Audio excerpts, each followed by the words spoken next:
Praise lord. దేవుని ఘనమైన నామమునకు మహిమ కలుగునుగాక. ప్రభు నామమున మీ అందరికీ హృదయపూర్వక వందనాలు. ఈ ఉదయకాలము దేవుని వాక్యాన్ని విందాం. మత్తయి సువార్త 3వ అధ్యాయము 7వ వచనము. రాబో ఉగ్రతను తప్పించుకున్నటకు మీకు బుద్ధి చెప్పిన వాడెవడు? మారు మనస్సుకు తగిన ఫలము ఫలించుడి. ప్రేమైన వర్లరా, యోర్దాను నదిలో మరి యోహాను ఎంతోమందికి బాప్తిసాలు ఇస్తున్నాడు. మరి ఎంతోమంది యెరూషలేము వారు, యోదయ వారందరూ, యోర్దాను నది ప్రాంతముల వారందరూ కూడా యోర్దాను నదిలో బాప్తిసం పొందుకుంటున్నారు. అలాగే పరిసయ్యులోను సద్దుకయ్యుల్లోనూ అనేకులు బాప్తిసం పొందడానికి వచ్చినప్పుడు వారిని చూసి యోహాను ఈ మాట మాట్లాడుతున్నాడు. మరి ఉగ్రతను తప్పించుకోవటానికి మీకు బుద్ధి చెప్పింది ఎవరు? సరే, ఎలాగైనా మారు మనసుకు తగిన ఫలము మీరు ఫలించండి.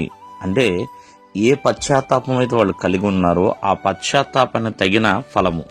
అంటే మారు మనసుకు తగిన ఫలం ఏంటి అంటే మంచి ఫలం అండి. ప్రియమైన వర్లారా, ఏ పాత జీవితాన్ని అయితే విడిచిపెట్టి ఉన్నారో మరి దాని వైపు చూడకుండా మరలా ఒక నూతన ఫలములు ఫలించే విధముగా ఒక నవీన జీవితాన్ని కలిగి మరి దేవునిలో మరి మారు మనసుకు తగినట్లుగా ఒక ఫలము అంటే క్రీస్తు బిడ్డగా జీవించాలనుకున్నారు. మరి ఆ రీతిగా అటువంటి మంచి ఫలములు ఫలించాలి. ప్రేమైన వల్ల చూడండి, అన్ని చెట్లు ఫలిస్తూ ఉంటాయి, కానీ అవి మంచి ఫలములా కావా అనేది కూడా మనము ఆలోచన చేయాలి. దేవుడు ప్రతి ఒక్కరిలోంచి కూడా మంచిని మాత్రమే కోరుకుంటున్నాడు, చెడును కాదని. అలాగే ప్రతి మనిషి భుజించే ఫలములు మంచి ఫలములే భుజించాలని కోరుకుంటాడు, చెడ్డ ఫలాలైతే కాదు. కావున ఎప్పుడు కూడా దేవుని ఎదుట చెడును విడిచిపెట్టి ప్రభులోనికి వచ్చాం.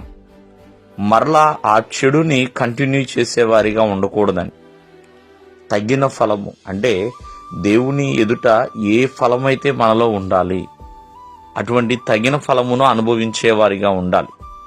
అంతేకాని వేరుగా దూరంగా కాదండి.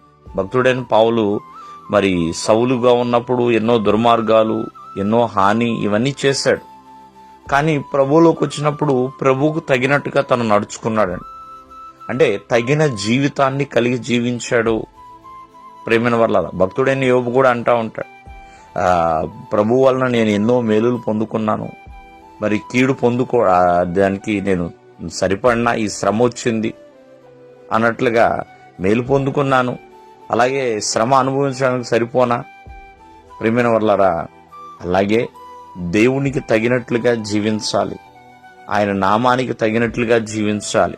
అలాగే మనం ఏ పశ్చాత్తాప అయితే కలిగి ప్రభు ఎద్దుకు వచ్చామో ఆ పశ్చాత్తాపాన్ని విడిచిపెట్టకుండా ఎల్లప్పుడూ కూడా దేవునిలో నూతనముగా నవీనముగా జీవించేవారిగా ఉండాలి, తగిన వారిగా ఉండాలి. దేవుడు మిమ్మల్ని ఆశీర్వదించును గాక. ఆమేన్.